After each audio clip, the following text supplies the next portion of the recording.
Hello माँ। मैं राजू बोल रहा हूं। कैसी हो माँ? मैं ठीक हूं बेटे। ये बताओ तुम और बहू दोनों कैसे हो? हम दोनों ठीक है माँ। आपकी बहुत याद आती है।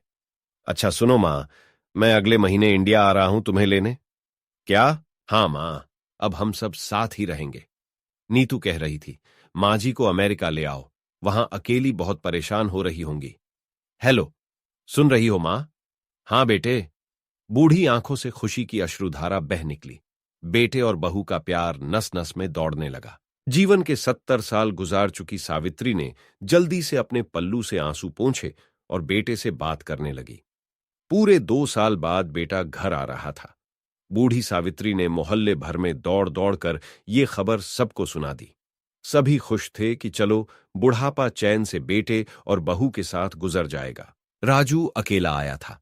उसने कहा कि मां, हमें जल्दी ही वापस जाना है, इसलिए जो भी रुपया पैसा किसी से लेना है वो लेकर रख लो, और तब तक मैं किसी प्रॉपर्टी डीलर से मकान की बात करता हूं।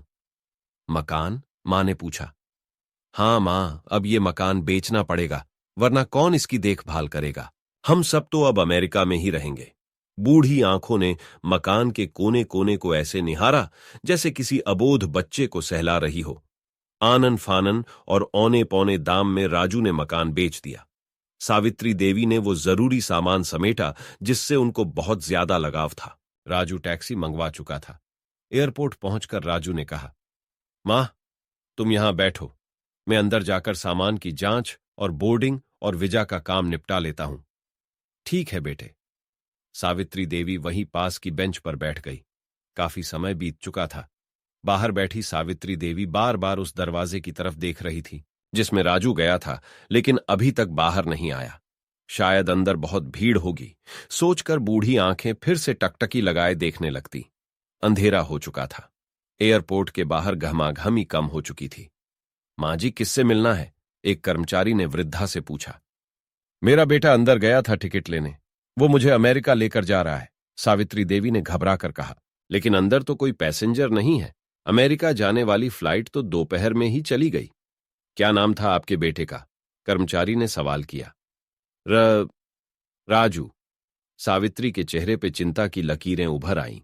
कर्मचारी अंदर गया और कुछ देर बाद बाहर आकर बोला, मां जी, आपका बेटा राजू तो अमेरिका जाने वाली फ्लाइट से कब का जा चुका।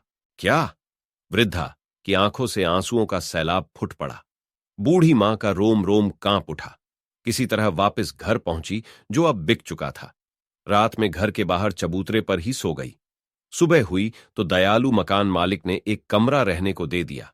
पति की पेंशन से घर का किराया और खाने का काम चलने लगा।